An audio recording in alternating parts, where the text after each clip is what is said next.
90, sur 100 présidents, peut-être 90 sont des marionnettes. Il faut que ça cesse.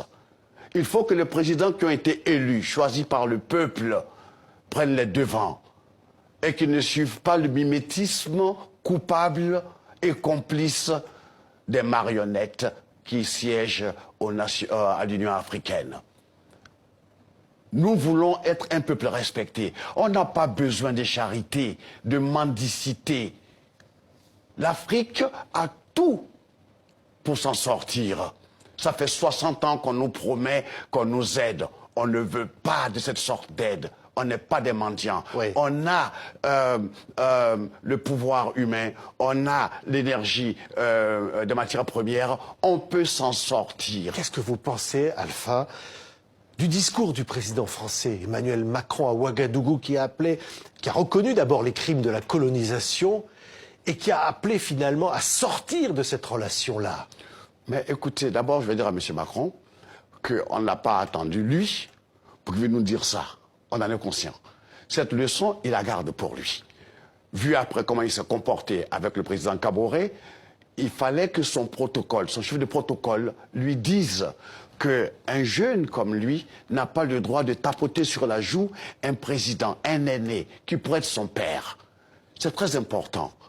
Ok, c'est maladroit, mais je lui accorde des circonstances atténuantes. C'est la faute à son protocole.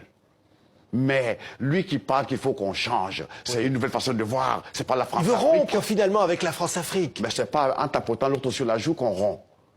C'est une façon de l'infantiliser. Et c'est mal élevé. Oui. Ok? Mais reconnaître les crimes de la colonisation comme il l'a fait, ça va sur le bon chemin?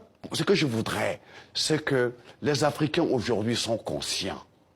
Moi, ce que je voudrais dire, que tous les jeunes Africains qui sont dans les grandes universités, qui voient comme ça nos chefs d'État patauger, qu'ils prennent l'exemple d'un pays que je connais, la Côte d'Ivoire, qu'ils fassent entrer des jeunes forces, des jeunes énergies, des cerveaux qui sont ici en Europe, aux États-Unis, en Angleterre, en Allemagne, pour que ceux-là derrière puissent donner des conseils et aider nos présidents à avoir un peu de dignité. Oui, mais qu'est-ce qu'ils peuvent faire, ces jeunes? Ces jeunes, l'ont dit. Comment l'avenir leur appartient, oui. Parce que comment on ne laissera pas. Écoutez, j'ai la chance de connaître quelques jeunes dans l'équipe de M. Ouattara. Ils sont brillants. Ils sont polytechniciens. Il y en a plein comme ça. Il y a des Béninois, il y a des Togolais, il y a des Congolais, il y a des Camerounais, il y a des Sénégalais. Tous ceux-là doivent venir à la rescousse. Ils ne peuvent rien apporter ici en Europe. Mais en Afrique, on a besoin d'eux. Il ne faut pas qu'ils soient là et que leur silence et leur inactivité, permettent à des gens de venir nous humilier. Les énarques comme M. Macron, il y en a aussi en Afrique. Donc ce n'est pas un petit énarque président qui va venir se foutre la gueule de nos pères et de nos aînés. Il a expliqué qu'il ne cherchait pas du tout cela.